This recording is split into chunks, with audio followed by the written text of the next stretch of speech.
Jorvad says, good luck to all.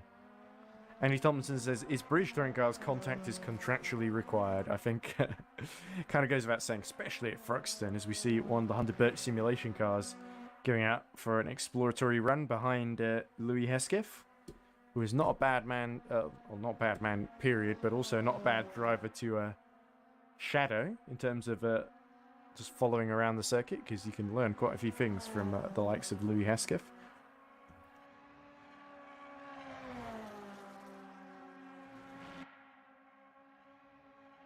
Valente, who's just gone out behind him, looking to improve his standing in the championship after his 9th place in race 2. Indeed, looks like quite some action. It's all about surviving the melee, really, in the first couple of laps of race 3, and then slowly making your way up the order if you can. For the top guys, it's all about holding on to those top positions. Fortunately, because it's taking so long, some of the drivers having to head off, like Louis Hesketh, who would be quite high up the grid if they were able to hang about. And as a result, having to reorder the grid. So it's sort of the fact that it's taking so long is having sort of knock-on effect.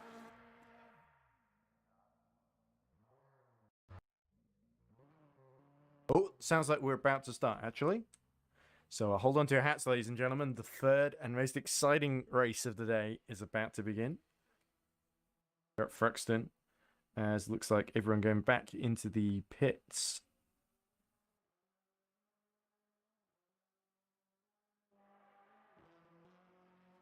Should be Sokolowski, pole from Chris English in this reverse grid.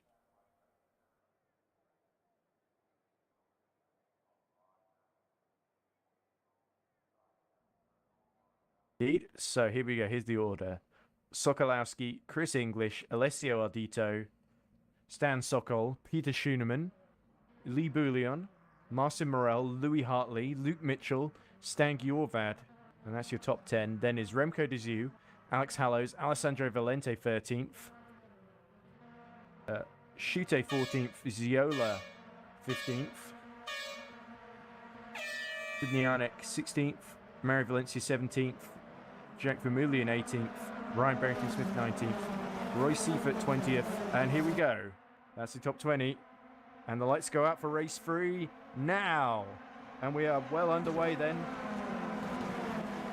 with Sokolowski being jumped by Chris English at the start. And, oh, massive, massive cluster. Oh dear. Come back at a bad time. Oh dear, yeah. Sorry, I was looking at I should have been looking at Discord stream, and I was looking at the YouTube thing because I was looking at the chat. Massive crash. Another big spin. I'm not sure who that was. That was Sokolowski completely losing it, but Alessio Ardito up to 3rd, Luke Mitchell up to 2nd. Mia's up to 12th. Yeah, Louis Hartley holding on to 6th position there, fighting with Remco de Zeeuw for 5th position. So just absolute chaos in those first couple of corners. And is that actually one of the Hunter Birch cars ahead? And that's Valente, who's gotten up to 4th now. So great start from Alessandro Valente, looking to take his first win. He's never won in the EERC British Touring Cars. He has finished on the podium, but here we go. Louis Hartley under attack then from Remco de Zeeuw.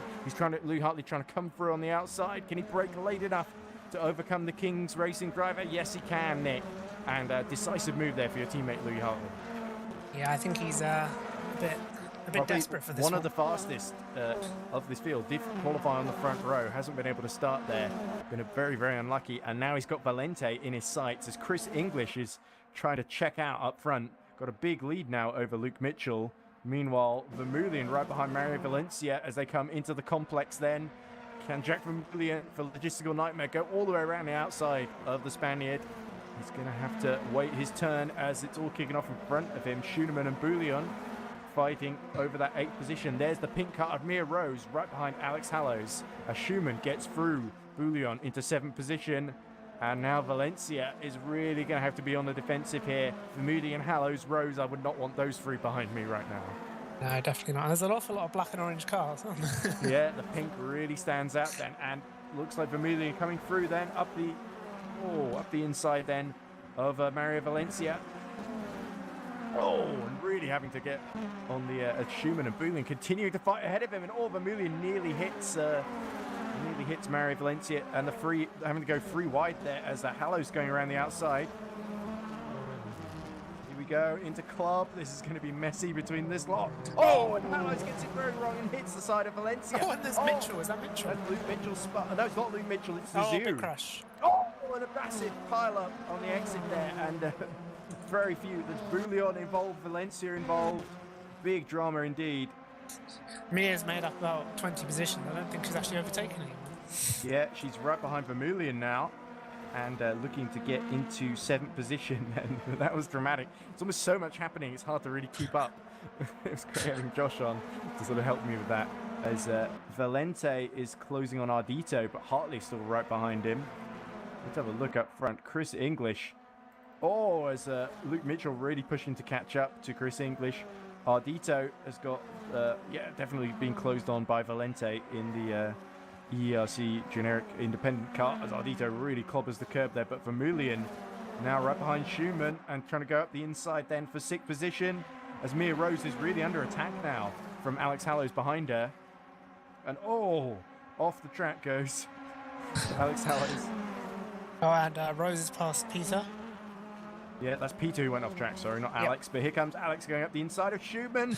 As Mia Rose locks up into the chicane and nearly hits the back of Vermeulen. Rose and Vermeulen making excellent progress here. And now a big gap actually from Vermeulen to Louis Hartley.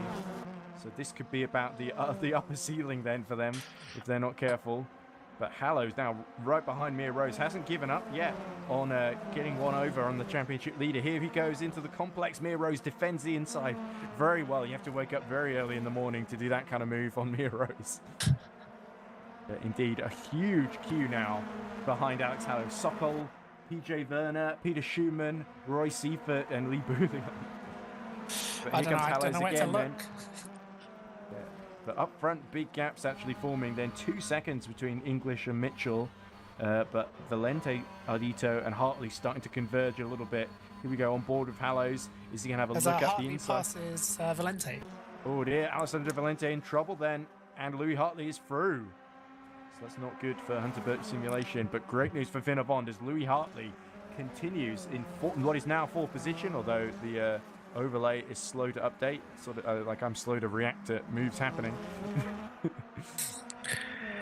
Here we go.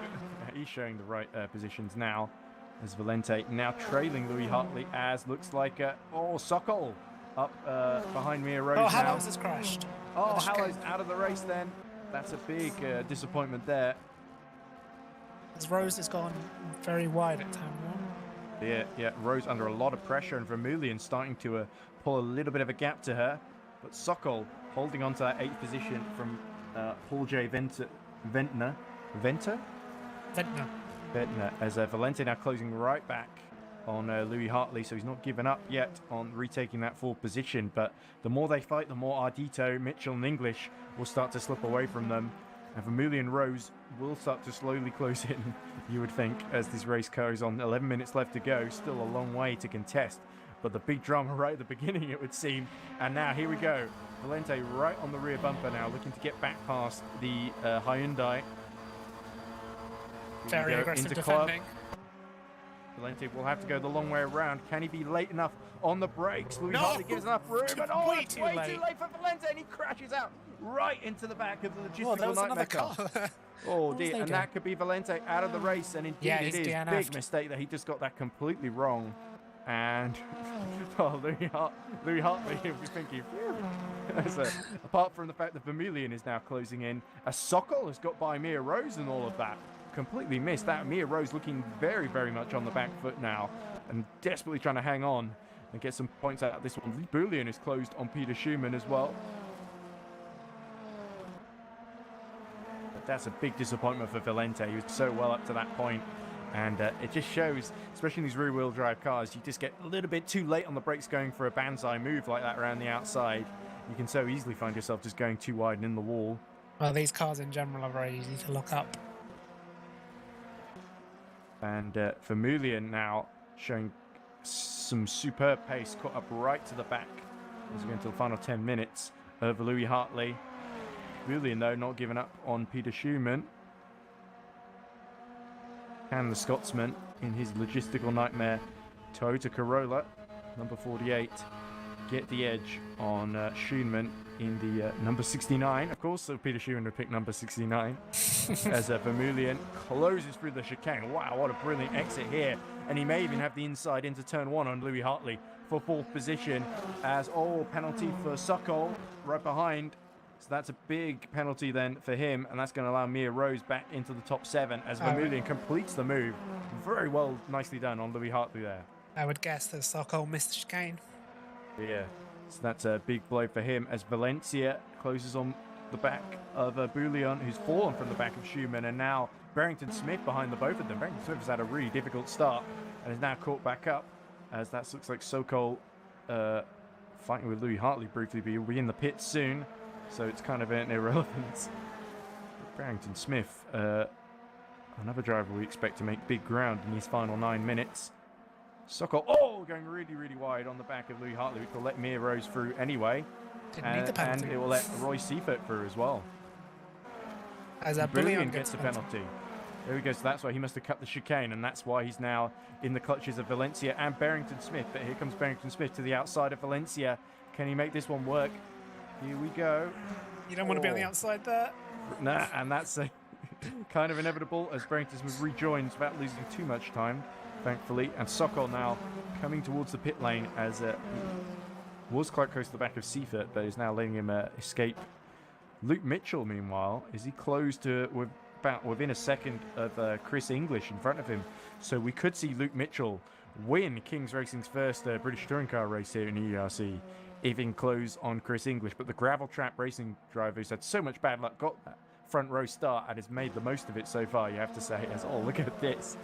Barrington Smith, Remco de Zoo and Valencia duking it out over 12th.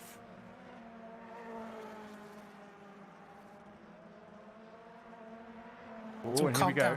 Barrington Smith on the outside of the complex as they exit and come through Noble, Goodwood and Village. And there we go, de Zoo through on Barrington Smith. He's going to go wide there though, and he'll have a compromised exit out of here. Indeed. So go back to that actually, as here they go. And we cut back to Anthony Wilson for some reason. As here we go, Barrington Smith actually being overtaken by Sokol, who's recovering from his stop. So Sokol really showing great pace. He was able to pass Mia Rose before he got that penalty for cutting the track. As Bullion serves his penalty too. Here we go. Can Ryan Barrington Smith get back on? Oh, someone's really crashed in front of them. And that must be, is that Sokol again, is it? Let's have a look. Or must be a lapped car, possibly. Yeah, someone was stopped in the chicane. May have been, wasn't Gjorvad, was it? Nope, he's just coming through. Mitchell's now within a second. The overlay's a bit delayed again. It is. Shall I refresh it? It seems to keep happening even more. You expect it to happen in endurance racing, not in British touring car. There's so much going on, it can't keep up. Yeah, 6 minutes to go then. As de Zoo and Valencia and Sokol battle for that 10th position. And here comes Remco de Zoo. He's got the run he needs. We go through Goodwood then. Just the turn before Goodwood. And they're going to go three wide here. And de Zoo's going to take advantage as Sokol and Valencia make contact. And de Zoo actually thinking better. Oh, they're both hit. And they're all gone off. What a disaster. Will he keep it out I don't think he'll keep it out the wall. Valencia profits as all 3 of them collide. What a mess there. Barrington Smith gets back on board onto the track first. You don't go 3 wide through there. No, it was ambition. It was way too ambitious to pull that one off. Yes, it was. Seifert has got to the back of PJ Ventnor, who's fallen behind Mia Rose and Louis Hartley. And Rose is catching Hartley quite a lot. Indeed she is. So Mia Rose has actually gotten her groove back a little bit. Luke Mitchell still within about a second of Chris English as there's 5 minutes left to go. So let's keep an eye on that. The Mia Rose championship leader. This is very important for her as Seifert right behind, looking to put the move on PJ Venter, sorry. I've been mispronouncing PJV's name. Roy Seifert building up speed then the Kings Esports. You see Mia Rose and Louis Hartley ahead of them. Rose and Hartley, of course, have had their battles earlier. Imola last season comes to mind as well, where Louis Hartley did just about manage to hold on with a broken bent steering after Mia Rose spun while fighting Peter Schumann, who eventually won that race.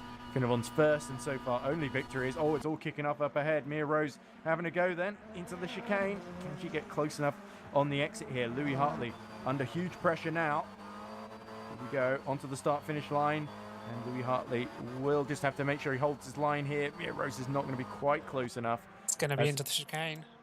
Yeah, this is the closest battle on track. Seifert now behind as well. A little go. And into the complex, Mia Rose tries to set Louis Hartley up, going for the inside. That becomes the outside for Seagrave. And once again, Louis Hartley defending very well, backing Mia Rose into a PJ Ventnor and Seifert. Here we go, though. Mia Rose up the inside for 5th position. Can she pull this one off? Louis Hartley will just about give room. And here comes PJ Ventnor as well in the logistical nightmare car. This is a great four-way battle. I'm loving this so far. There's something going on up ahead. Vermeulen. And several bumps there. Mia Rose loses it completely into the grass there.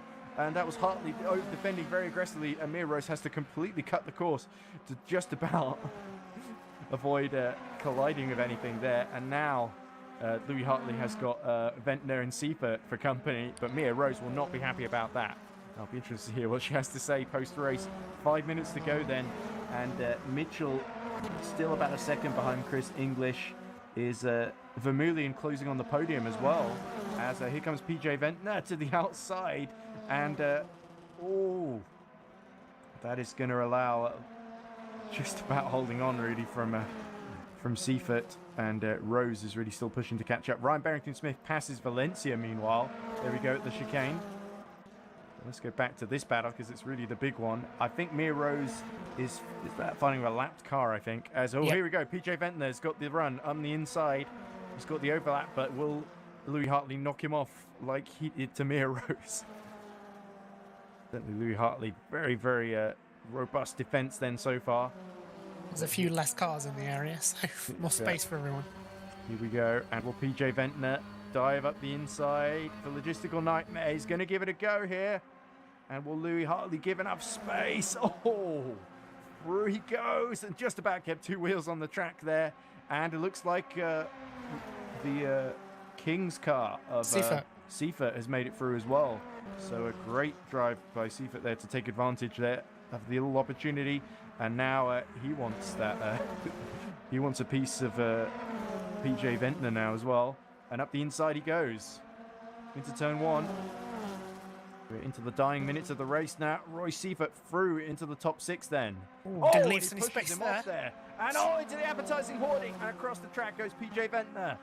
Saved it. Just about saved that. But he lost out to Louis Hartley. So Hartley once again in defensive mode. Here comes PJ Ventnor to the outside. He will try again. Oh my goodness me. And there's not an awful lot of space between the two of them, is there? He somehow got through though. It's a very Thruxton race, this. Indeed. High-speed collisions and some spectacular driving and recovery. But here we go. Side by side they remain. And Louis Hartley, I think, is going to have to come off second best here to Paul J. Ventnor. I'm going to call him different things every lap. It's like that Greek driver from the 24-hour race in LMP2. Oh, yeah. They're going to touch again. And they really don't want to touch on at high speed. All 4 wheels off track for Paul J. Ventnor. Got to be careful, you might get a penalty for that. Yeah, final minute of the race then, and let's look up front. Is Luke Mitchell anywhere near close to the back of Chris English? English is holding on well, and here comes Louis Hartley then, trying to counter-attack. But Mia Rose fancies revenge here as well, and PJ Ventnor defending. He's got a into the pit lane to serve that penalty. There we go. So actually holding up Louis Hartley and backing him into Mia Rose. This for is the the final last lap. The overlay's a bit delayed again. Yeah, shall we refresh then? Yeah, 13 seconds to go then. And Chris English on the way to what will be a consolation victory in race 3 then. But Mia Rose still challenging the back of Louis Hartley to finish in the top 6. Which it's not been the cleanest race for Mia Rose. She's been up against a lot as the clock runs out now. And Chris English coming through the back end of Sector 3. Gravel trap racing are going to win the reverse grid race, race 3. And Luke Mitchell, As unfortunately... Rose is passed. Oh, there we go. So Louis Hartley, well, he's only got a few more corners to go, but Chris English has just got the chicane to go to win race 3 in Thruxton and get his championship well and truly underway as Luke Mitchell falls just short a second behind. But here comes Louis Hartley still behind Mia Rose, the two battling as Ardito is going to cross the line in 3rd position with Vermeulen finishing 4th and getting some ground on Mia Rose. But will Louis Hartley do a do-or-die move on Mia Rose? He locks the front brakes into the chicane, but finally discretion, the better part of valor. They come through to finish 6th and 7th after a very, very entertaining race. Race 3. And breathe. There we go, yes. So Paul J. Ventnor will recover to 8th despite hitting the advertising hoarding. Peter Schumann will hold on to 8th from Ryan Barrington-Smith, who just overtakes Mario Valencia again at the end, and in fact will have a go at his... Well, they both got off. Oh dear, oh dear. Pushing a little bit too hard. Peter Schumann holds on to 9th then, just taking it at the end as... Nianek, goes into the right into there at the end, into the wall, so that will let Valencia through into 11th. So a late error there has let Valencia through into 12th. As there we go. That's the last of your points finishes. Then Diziu, Sokolowski, Bouillon. So wow. Thoughts, Nick? I need a few words to get them out. I think that was still Louis Hartley's best finish in 7th, despite being beaten by Rose and Vermeulen. But Vermeulen, very impressive the whole weekend. Luke Mitchell too, I think. So definitely, we got the big names setting out their stall. But Mia Rose leaves, I think, in the lead of the championship, despite finishing 6th. Definitely, yeah. So let's just remind ourselves of the order then. Race results, because I don't think they have the session results. Here we go. So Chris English takes victory for gravel trap racing in the reverse grid to get his championship underway, because of course he finished penultimate last in race 2, and I don't think did particularly well in race 1 either. So finally getting some points on the board with a win, and certainly was pretty impressive. Once he got up front, got in that clean air, he was able to just pull away and hold off anything that Luke Mitchell in the King's racing car had to throw at him. But Luke Mitchell, I think, getting his first podium too. So Mitchell very happy about that, as will Alessio Ardito, who certainly had his moments this weekend, and his reward is a podium in the final race of the weekend. Vermeulen recovered from near the very back to 4th. I think he went from 4th last to 4th. So that was certainly a good performance. Roy Seifert also doing incredibly well from 2nd last to 5th. Mia Rose from the very back to 6th. After a bit of controversial collision with Louis Hartley, I think Mia Rose would have hoped to finish 4th without that. But it is what it is. And Mia Rose still gets some great points there. Louis Hartley, unfortunately, falling to 7th. Paul J. Ventnor falling to 8th, despite some good defensive driving for the number 42 logistical nightmare car. Peter Schumann holds on to 9th from Ryan Barrington-Smith, who had a pretty good drive himself, actually. Barrington-Smith putting on some good moves. 11th is Mario Valencia. 12th is Igor Studniarek. Remco Diziu takes 13th. Marcin Sokolowski takes 14th. Lee Bouillon takes 15th, the final points paying position. Stan Gjorvat just misses out in 16th from Anthony Wilson. Stan Sokol retired right near the end, didn't he? And that was a big shame for him. Sokol put a move on Mia Rose, was looking good for a top 7 finish at one point. And then we've got Schute, only did 9 laps of the race. Valente crashing out as well. What a big disappointment for Valente after his race started off so promisingly. Alex Hallows doesn't finish because he crashes out. Niall Bouillon, Morel, Ziola, and Nick Homewood failing to make the start due to his computer issues. But joining us in commentary and giving some great insight there. So, with the race done, shall we see if we can get some insight as what's the image we want? It'll be the top one, will it? There we go. Yeah. So, let's see if we can get... we should probably put a nice tick next to Thruxton since it's done. Let's see if anyone wants to talk to us. Nobody in the waiting room, so I guess we'll drag Mia Rose and Alessandro Valente in because that's what we do, isn't it? Any notice? It's the only way to get them before they all leave to go to bed, I guess. Let's unmute them so they can speak.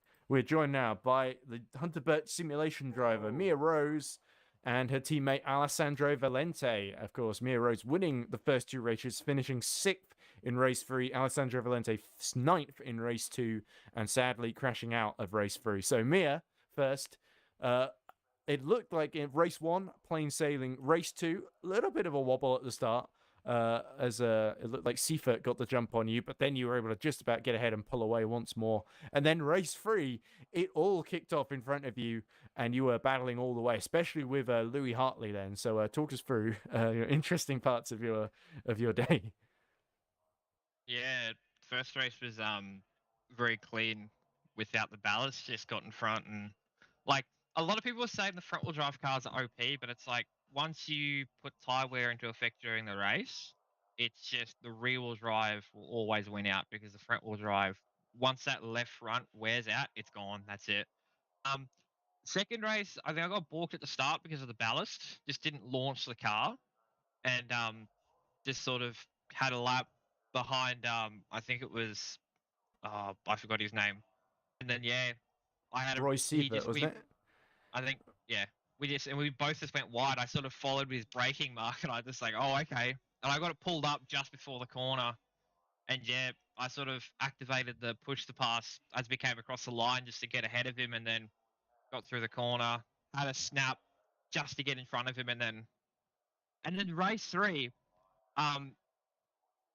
There's going to be some harsh words here, but can we please rethink the format of the third race? Because I think if this was a real life race, we probably would have millions and millions and millions of dollars of damage from that because everyone was going everywhere. Maybe a top 10 reversed rather than the entire grid, like they do in real British touring cars. Yeah, it's a bit like, I know it's the first race of the season and people sort of getting used to racing each other, but yeah, I got damage from, it was out of 5, 4, 5, whatever. Yeah, there was one just after there was a pile up after the first corner, and then a few laps in there was a pile up at the final corner as well.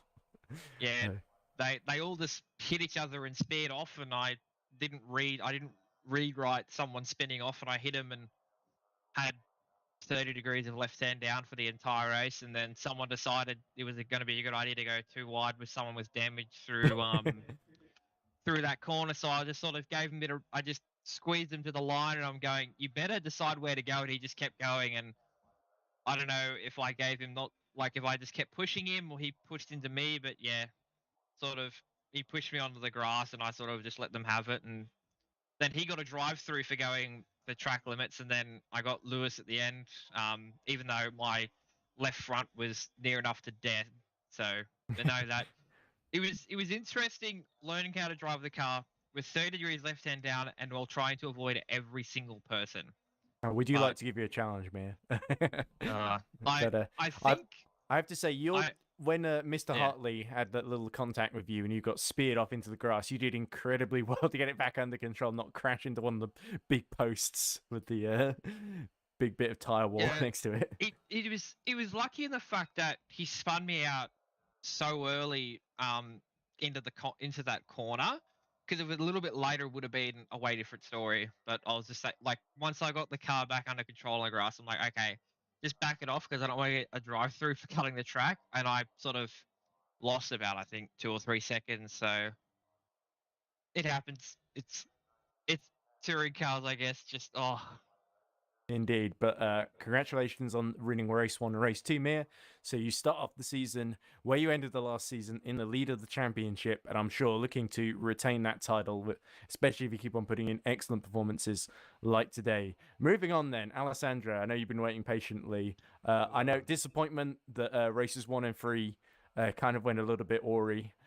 Race 1, but to be honest, even getting you to start race 2 and 3 I think was a big achievement in of itself, given your connection issues. And it was a great performance in race 2, you chewing through the field, getting up to 9th by the end, so it must have been fun. Yeah, no, it was jokes. I mean, I think I started dead last, so it was fun coming up the field. I did get a whole bunch of damage though. My wheel was quite far to the left the entire race, but yeah, no, it was good. I'd say hard but fair racing. I went on the grass a couple of times, and in race, I think you'd be hard pressed to find anyone who didn't. Yeah, I don't. I guess somebody must have taken out a braking board in race 3 because I was braking at the first braking board every single race. I mean every single lap, and I guess somebody must have taken it out because I get to the first braking board and it's not early enough, and I'm gone. Oh well, I assumed that that it was you just not quite being used to the car yet. But because you said you hadn't done any practice beforehand, so Yeah. but I think that was just really unlucky, I guess. And with all the collisions with everyone cutting across the chicane, it was also unfortunate someone else had already gone off in front of you. I think it was one of the logistical nightmare cars. So they were there to almost make it even worse and just add to the damage, sadly. But certainly it was a great fight with Louis Hartley. Sorry, Louis Hesketh didn't do the third race until that point, and. But certainly, I'm sure we're going to see. We've yet to see the best of you, Alessandro. So I'm sure that first win will come soon. Hopefully, Nutstorp will be the next opportunity on 3rd November, and I'm sure we'll get those internet issues sorted out if we can. I hope so. But anyway, good to talk to you, Alessandro, again. The first time talking to you since the Cub Scout push car competition. So anyway, shall we drag in anyway, it's great to talk to both of you, so I'm going to move on to the rest of the field now. Nick, shall we talk to Chris English now, winner of race 3? I think he sounds very happy, so yes. I dragged him into the waiting room, so I'm not sure if he's actually there or not. I just want to remind myself where he was. Anyway, we're now joined by Chris English from Gravel Trap Racing, number 88, winner of race 3. Chris, are you there and available to talk to us? No. Okay. I didn't give him a chance to respond, but I'm a bit impatient. No, I'm not that impatient. Right, we've not got many drivers left, so I'm going to drag in someone else from the waiting room. Right. So, we're joined instead now by the driver of Team Online Sim Racing, which is, of course, Stan Gjorvad. Or, well, Recap Sim Racing, it says on the entry list. Sorry, I got the team name wrong there. But Stan, it looked very fun out there. You were in a lot of battles in that car. I believe it had the big Danish flag on it, didn't it? The sort of red and... Oh, no, was it red Norwegian. with the blue cross? Dan, are you there? Did we unmute him? No, we did. Okay. So he's just gone to the waiting room and then gone off to do something else. Stan, are you there? I'm not hearing anything. Microphone not working, I guess. Well, that's unfortunate. Shall we get Luke Mitchell and Roy Seifert in then? Chris English says his microphone isn't set up in Mumble, so he can't do an interview. Well, that is a shame. Easy to fix. But let's get Luke Mitchell and Roy Seifert in. Rudely interrupt them, I'm afraid. You were denied move privileges in driver briefing, so I can't actually move Let me them. do it then. They've done that so I can't interview them deliberately. That was a sneaky move. Right, okay, we're joined now by the King's Racing drivers, Roy Seifert and Luke Mitchell. And I apologize, Roy, if I butchered your last name there. But some great performances by the both of you. Roy getting on the podium in race 1 and 2, and Luke getting second place in race 3 as well. So a great opening weekend, opening day then for King's Racing. Hello, yeah, can you hear me? Yeah, we can hear you, Luke. Yeah, no, it was a good round. Obviously, Roy was quick, and Mia was as well. So I think to come away with 3 podiums from the 3 races is the best we could have hoped for, really. Yeah, it certainly felt like you got into some real clear air early in race 3. Did you think you could catch Chris English, or did he just have a bit too much on you at the end there? I did at the start, the first sort of 5 or 6 laps. I was closing in. I think at one point it got it just under a second, but I just couldn't manage the tyres. And from the end of the last 4 or 5 laps of each race tonight, I just had no front left at all. So I had to sort of back off and make sure that I was going to get to the end, because I think the first race I ended on like 9% on the front left. So really had to sort of manage it. Looked like everyone, especially in the front wheel drive cars, was quite marginal on tyre wear near the end. The logistical nightmare racing gave you a bit of a headache in both races. In race 1, Vermeulen was able to get by you, and Ryan Barrington Smith was as well. Were you surprised by that, Luke? Not. Yes and no. Obviously, once I was in third and I was behind Roy, I thought, okay, two of us on the podium in the first race. That's good. But then I could see Vermeulen catching me, and like I said, the tyres were going, and weren't even worth me putting up a fight because all I would have done is understeered into one of them or cause an accident. So I was kind of resigned to it, and I was sort of scrolling through my menu pages, and I could see the gap after fifth was quite large. So I was like, I'll just settle for that. Top 5 is fine. Yeah, definitely some great points banked, as you say, for Kings Racing, and we're looking forward to seeing your other teammates, your brother, of course, Scott Mitchell-Malm, and Jack Nichols in action in future rounds when they're not busy with their real racing commitments. Yeah, that's it. That's certainly going to be great fun to watch and hear what they think of this championship on the being on the other side of the driver commentator fence, which a feeling I know myself from going the other way around. Yeah. Anyway, is Roy around to talk to us? I'm not sure if he's there. I think he sort of left his Just mumble on by unmuted himself. mistake. He might be trying to talk to us. We had this with Team Mugen a couple of times where they've tried to talk to us and their mic's not working properly and they're only able to get out a few like gasps of exasperation. Roy, can you hear me? Okay. Hello. Yeah, we can hear you now, Yeah, Roy. nice. So, Roy, a great second place in race 1. And I think I forget where you finished in race 2, actually, after all that excitement from race 3. The second again, yeah. So it felt like it would have been an amazing result, of course, were it not for Mia Rose being ahead of you, of course, and pulling away. But there was some great defensive drive against Vermeulen in race 1, against Barrington Smith a bit in race 2.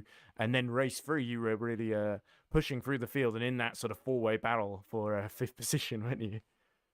Yeah, it was quite fun because I just bought the 2 packs for the BTCC cars like 1 day ago. Ooh, so a late call up then. We weren't the only ones who had drivers in at the last minute. It was fun. For myself, a bit too aggressive, of course. For race 3, of course, 1 or 2 touches too much, and was quite good defense. But Mia was just too fast for me. Like 16 seconds in race 1 and 12 seconds in race 2. Not a chance for me. But nice racing. Definitely. Do you feel? I guess, of course, with I think you were standing in for Scott, or was it Jack you were standing in for? Scott. Scott. Okay, so I guess either way, you're going to have to give up the seat. Do you think if you get the chance, you'd like to come back in future EERC British Touring Car rounds? Obviously, a bit chaotic, maybe not the most amazing driving standards ever, but certainly great fun, right? Yeah, it was quite fun to test something new. Because normally I'm just driving the monoposto cars. The single-seater F1 cars like that. But yeah, it was quite fun to test some touring cars, and the results were also quite nice. Indeed, yeah. It's a shame to leave being so high in the Drivers' Championship as well. It would be cool to go for another round here. Let's see. We'll see lots of independent entries and lots of there's plenty of opportunities, I'm sure, that will come up somewhere. With all these logistical nightmare drivers, someone's got to pull out at some point. Let's see what the future brings. Indeed. Well, congratulations to both Luke Mitchell and Roy Seifert. I'm pronouncing it right. Is it Seifert or Seifert? Seifert. Seifert. I've been doing it wrong all 3 races. Yeah, you're not the only one. Well, cheers, Roy, for correcting me. If you come back in future, I'll definitely get it right. But thank you very much for talking to us, and I guess we'll leave the Kings Racing team to get on with their day and to see if the last 2 drivers in the Mumble server want to get a word in about their races. So, thank you very much. We're now joined by Mario Valencia, and I think we'll just get one of the logistical nightmare drivers in as well, in the form of Anthony Wilson. So, Mario Valencia, are you there? Hello, yes. So lots of action. I saw you in a lot of battles today, in all 3 races, it must be said. It felt like it was a bit of survival out there, really. Yes, especially in the 3rd race. In the 1st and 2nd race, I qualified good, so I was pretty much in front, and I didn't have a lot of pace, so I was a bit in the middle of nowhere most of the race. But for the 3rd race, I started in the back, and I had to see all the madness in front of me. It was crazy. It was absolutely insane. Mia Rose got a very good view of it, starting, I think, near the very back. And Yes, she said that she took a lot of damage. There were like, I think 2 pile-ups on the first couple of laps. And- One at the first corner, and then another at like the final corner. yeah, I'm very sorry for that. Yes, I was side to side with one. I mean, I think you saw it. I was side by side in the chicane, and I think he drifted or he spun or something.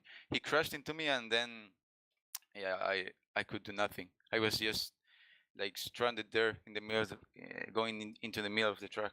But a And lot of she was drivers just who there. seem to think going 3 wide at very tight corners was a good Oh, idea. yeah, I that's like the pinch point. yeah, that was. I mean, just very tough racing, I would say. A lot of contact, a lot of damage. It's not like But- endurance racing at all, is it? No, no, definitely not. No, no, no. Endurance racing is more like staying out of incidents and stuff. But this being a 17-minute race and having its 3 races in the same event, just I guess it's like an incentive to be more aggressive. But I don't know.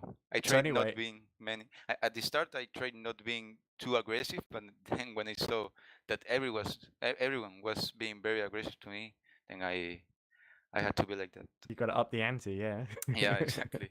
But anyway, next round, of course, in a few weeks' time is Knutstorp in Yeah. Sweden. Different circuit entirely. Do you feel like that will suit the front-wheel drive cars a bit more? Do you feel a bit more confident about that being maybe a better series of races for you? Because obviously qualifying went quite well. Yeah, it did. To be honest, I tried to practice as much as I could, but I didn't really fully adapt to the front-wheel drive cars. So let's see how I do in that race. But they said to me, like my team, like the guys on my team, said that it's gonna be a hard race because it's probably gonna be a lot of dive bombing. That's what they said. I don't know the track. I have no idea. But Well, we're all got going to good learn it. It's a news. big journey into the unknown. yeah, exactly. I hope. I don't know. It has better driving standards. I still had fun. A bit frustrating because it could have gone better, but it also could have gone worse. So yeah, I can't be much more mad about it. It was That's- not that bad. Certainly some decent points on the board then Yeah, for the exactly. number 15 Frinavon Motorsports green car. So thank you very much for talking to us, Mario. Thank Now you. we move on to the final driver who's still on the server. Let's hope he's hearing what I'm saying at the moment. Anthony Wilson. So Anthony, from, of course, Logistical Nightmare Racing. Anthony, are you there? Anthony, of course, driver of the number 96 LNR Express Ford Focus, who got a few points on the board today. Had some big adventures out there, but certainly, I believe Wilson finished in near the top 13, top 12 in the third race, didn't he? I think he did pretty well actually, all things considered. But certainly not around at the moment to hear us. So anyway, I'll have to see if Nick Homer is around so I can finish. Nick, are you there? I am. Okay, so just to end the broadcast then, chaotic 3 rounds in Thruxton as we anticipated. Looking ahead to Knutstorp, are you expecting more of the same? Because Mario saying there's going to be a lot of dive bombs. Well, it couldn't be more of a polar opposite track to Thruxton, really. Gone from the fastest track in the UK to what is One of the almost few just an tracks in Sweden. oversized go-kart track. So Could be a bit the Monaco of the EERC British Touring Car Championship. yeah, Except, that's one way of putting it. Yeah. Well, maybe more the Hungaroring. But anyway, certainly Knutstorp will be interesting, and we look forward to that on the 3rd of November. But that's pretty much it. So any final thoughts, Nick, before we sign off, or should we just sign off? I can't think of anything. My brain's too scrambled. So anyway, so a great 3 races in Thruxton completed then. Mia Rose, the victor in races 1 and 2, and Chris English, the victor in the 3rd race. But it's Mia Rose who gets her championship campaign off, her title reigning campaign as the reigning champion, off to a fantastic start. And can she get that 2nd championship? We'll find out in the next 3 races at Knutstorp on the 3rd of November. And of course, if you can't wait that long, we've got some Formula E in a few days' time at Marrakesh. When is that, Nick? Next Wednesday. Next Wednesday, of course. Yes. What's foolish of me to think otherwise. But until then, I've been Edward Hunter. Thank you to Joshua Birch, Nick Homewood for helping me in the commentary box. And of course, to everyone at EERC for helping to run the races. But that's all from Thruxton. See you next time in Sweden.